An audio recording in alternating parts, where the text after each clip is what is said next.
ماہ ربیع الاول کا آغاز ہو چکا ہے۔ اس ماہ میں دنیائے انسانیت کا سب سے اہم واقعہ پیش آیا ہے۔ آخر رسالت مآب صلی اللہ علیہ وسلم کی ولادت کے واقعے سے زیادہ اہم واقعہ اور کون سا ہو سکتا ہے؟ یہ سچائی ہے کہ دنیا اسی ماہ میں آپ صلی اللہ علیہ وسلم کی ولادت باسعادت سے فیض یاب ہوئی ہے۔ رسالت مآب صلی اللہ علیہ وسلم کی ولادت ایک ایسے حسین دور کا نقطۂ آغاز ہے جس سے بہتر دور چشم فلک نے کبھی نہیں دیکھا تھا۔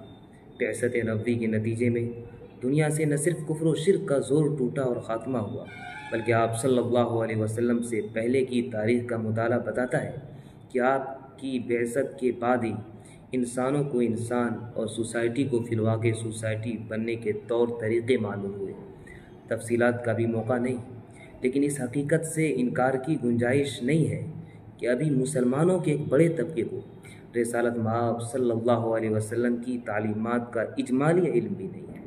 حالانکہ مسلمانوں کی ذمہ داری تھی کہ وہ آپ کی تعلیمات سے پوری دنیا کی انسانوں کو واقف کراتے۔ دوسری طرف ایک بڑا طبقہ ہے جو محبت رسول کے نام پر اسی ماہ میں اور خاص طور پر 12 ربیع الاول کو ایسی الٹی سیدھی حرکتیں کرتا ہے جو آپ صلی اللہ علیہ وسلم کی تعلیمات کے خلاف ہے۔ مجھے نہیں پتا کہ لوگ کیا کہیں گے، میں ابھی اس بحث میں پڑھنا مناسب سمجھتا ہوں کہ آپ صلی اللہ علیہ وسلم کی ولادت 12 ربیع الاول کو ہوئی ہے، 8 ربیع الاول کو ہوئی ہے، 9 ربیع الاول کو ہوئی ہے یا پھر 2 ربیع الاول کو۔ لیکن میں نوجوان نسل بلکہ تمام لوگوں کو مشورہ دینا چاہتا ہوں کہ آپ اس ماہ میں شور شرابہ اور ہلڑ بازیوں میں پڑھنے کے بجائے سیرت پر کوئی ایک کتاب پڑھ لیں۔ میں سیرت کے چند اہم کتابوں کے نام لے سکتا ہوں، بتا سکتا ہوں، لیکن بعض وجوہات کی بنا پر صرف اتنا کہنا چاہتا ہوں کہ آپ جس مسلک کو پسند کرتے ہیں اسی مسلک کے عالم کی لکھی ہوئی کتاب پڑھیں، لیکن پڑھیں، غور کریں اور دیکھیں کہ رسالت مآب صلی اللہ علیہ وسلم نے کیسی زندگی گزاری ہے۔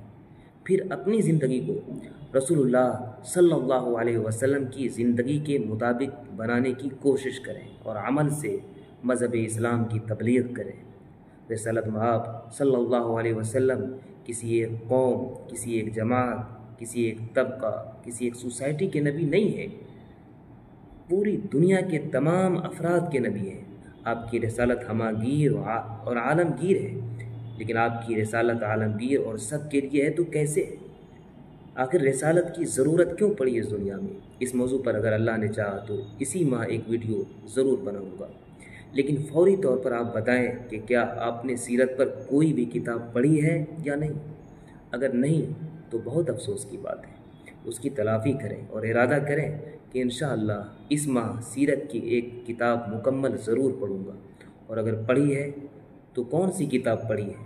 کمنٹ سیکشن میں جا کر اس کتاب کا نام لکھیں، نیز یہ بھی بتائیں کہ ربیع الاول میں سیرت پر کتاب پڑھنے کا مشورہ کیسا ہے۔ اگر یہ مشورہ مناسب ہے بلکہ ضروری ہے تو آپ بھی اپنے جاننے والے لوگوں کو یہ مشورہ دیں کہ وہ سیرت کی کوئی ایک کتاب ضرور پڑھیں۔ سیرت کی کتابوں کا پڑھنا، نبی کریم صلی اللہ علیہ وسلم کی زندگی سے واقف ہونا تمام مسلمانوں کا نہ صرف حق بلکہ ذمہ داری ہے۔ ہمیں ان ذمہ داریوں کو محسوس کرنا چاہیے۔ والسلام علیکم ورحمۃ اللہ۔ صلوا علی الحبیب صلی اللہ علیہ وسلم۔